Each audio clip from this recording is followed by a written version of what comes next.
আমরা এই জাতীয় সংসদ নির্বাচনে অংশগ্রহণ করব কিনা এটাও পুনর্বিবেচনা করার সময় এসেছে বলে আমরা মনে করছি। যে নির্বাচন কমিশনের শুনানি চলাকালে 9 পয়েন্টের বাইরেও প্রেসার পয়েন্ট, তারপর ইমোশনাল পয়েন্ট, ড্রামা পয়েন্ট, অনেক পয়েন্টের ভিত্তিতে আজকে জাজমেন্ট দেওয়া হয়েছে নির্বাচন কমিশনের পক্ষ থেকে, এবং পুরো জিনিসটা এক ধরনের নাটকের মতো মঞ্চায়িত হয়েছে।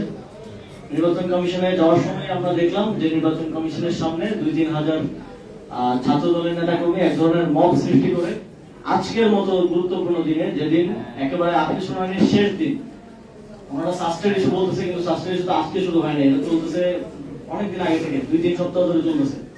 আজকের মতো গুরুত্বপূর্ণ দিন, আপিল শুনানির শেষ দিনে তারা এখানে এক ধরনের মব তৈরি করে রেখেছেন, বাইরে থেকে একটা এক্সটার্নাল প্রেসার তারা তৈরি করে রেখেছেন।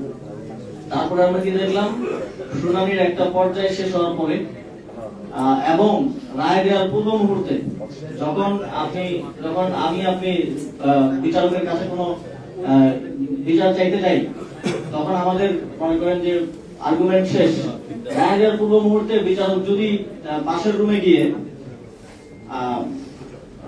অপরাধীর সাথে বা অপরাধীর লয়ারের সাথে কিংবা অপরাধীর পক্ষের যারা আছে তাদের সাথে বসে এসে রায়টা দেয়, সেই রায়টা কোনোভাবেই একটা নিরপেক্ষ রায় হওয়ার সুযোগ নেই। আমরা খুবই শঙ্কার সাথে দেখলাম এটা, সেখানে একদম চাক্ষুষ দেখলাম যে মিটিং এর মাঝখান থেকে শুনানি একটা পর্যায়ে শেষ হওয়ার পরে তারা বললেন যে তারা 15 মিনিট নেবেন, তারা ডিসকাশন করে এসে তারপরে রায়টা দিবেন। সেই 15 মিনিট তো 1.5 ঘন্টার মতো, 1.5 ঘন্টা হলো 15 মিনিট থেকে, এবং সেই 1.5 ঘন্টার মধ্যে যে ঘটনাগুলো ঘটেছে সেটা বাংলাদেশের গণতন্ত্রের জন্য অশনি সংকেত। সেই 1.5 ঘন্টার মধ্যে তারা বিএনপির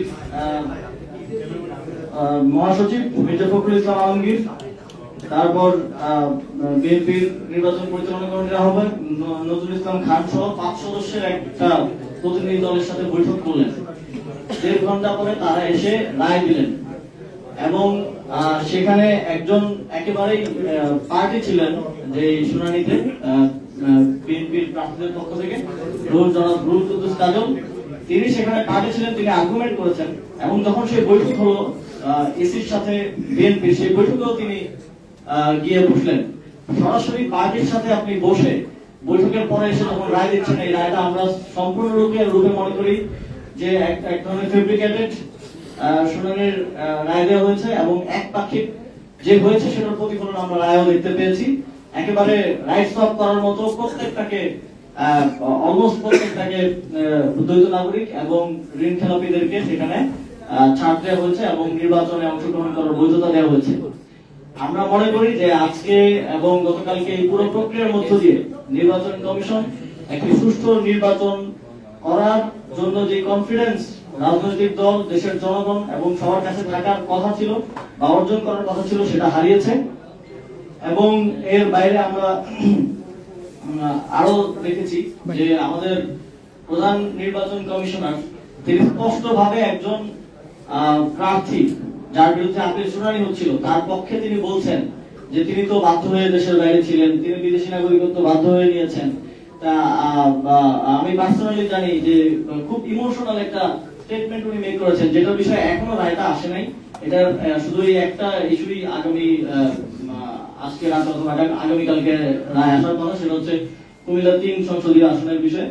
কিন্তু রায় দেওয়ার আগে তিনি ইমোশনালি বলে দিচ্ছেন যে আসলে ওই লোকটা আসলে ল পয়েন্টে না পেলেও বায়াসলি ইমোশনাল পয়েন্টে পাওয়ার যোগ্য। যদি এরকম ভাবে আমাদের নির্বাচনের কার্যক্রম সামনের দিকে যেতে থাকে, তাহলে আমরা শঙ্কা প্রকাশ করছি যে বাংলাদেশে একটা সুষ্ঠু নির্বাচন এই নির্বাচন কমিশন বাস্তবায়ন করতে পারবে না।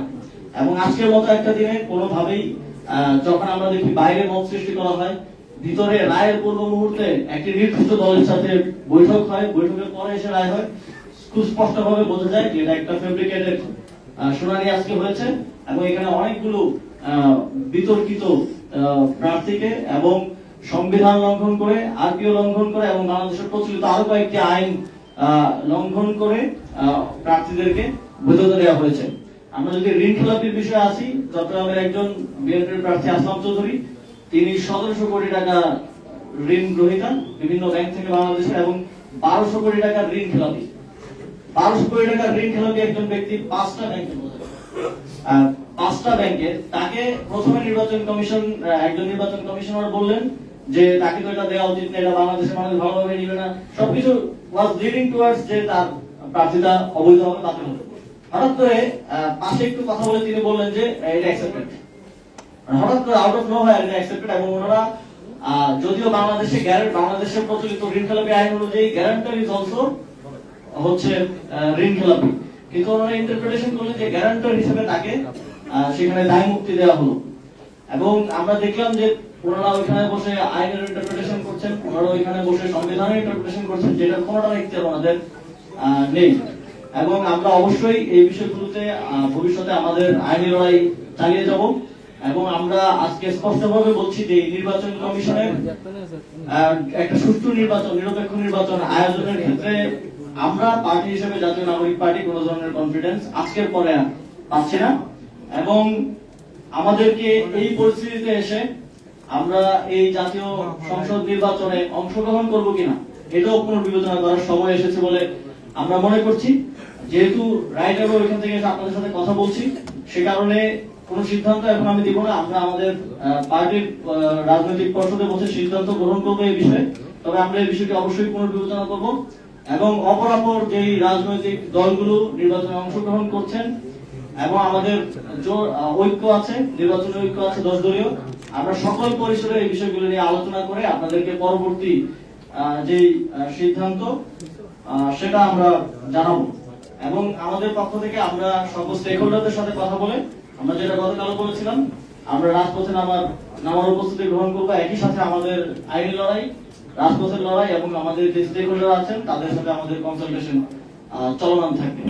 আপনাদের কোনো প্রশ্ন থাকলে করতে পারেন।